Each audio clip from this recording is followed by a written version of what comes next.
Hi friends, welcome back to our channel Salma కోవెట్ blogs. మీ అందరికీ నా తరఫు నుంచి బక్రీద్ శుభాకాంక్షలండి.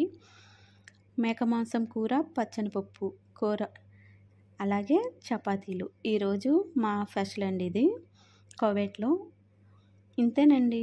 అరబ్ కంట్రీస్లో ఏముంది, మా ఫ్యామిలీస్తో ఉంటే, మన ఇంట్లో ఉంటే ఆ సంతోషమే వేరు. ఈ బయట కంట్రీస్లో ఉన్న వాళ్ళకి ఇదే పండగ. ఇంకా యాజ్ ఇట్ ఈస్ పనులు చేసుకోవడం మామూలే. ఎక్కడికి బయటికి వెళ్ళం కదండి మేము. అదే మా చిన్నప్పుడైతే మా అమ్మగారు గోరింతాకు పెట్టేవారు. అలాగే పొద్దున్నే లేచిన వెంటనే చక్కగా ముస్తాబు చేసేవారు, తలస్నానం చేపించి. ఇంకా కొత్త బట్టలు అందరికీ చూపించుకోవడానికి వెళ్ళిపోయేవాళ్ళం మేము నమాజ్ చదువుకొని.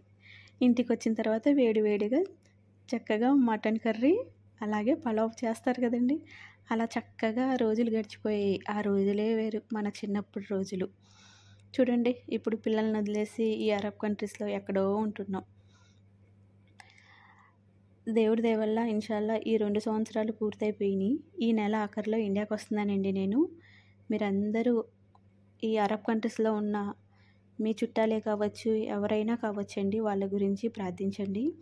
ఎందుకంటే మొన్నటికి మొన్న కోవైట్లో పెద్ద యాక్సిడెంట్ జరిగిందండి. అంటే ఫైర్ అండి. అపార్ట్మెంట్స్ కాలిపోయి చాలామంది చనిపోయారు. మీరందరూ చూసే ఉంటారు వీడియోస్. అందరి గురించి ప్రార్థించండి. నా వీడియో నచ్చితే సబ్స్క్రైబ్ చేయండి. Once again happy Bakrid. Bye friends.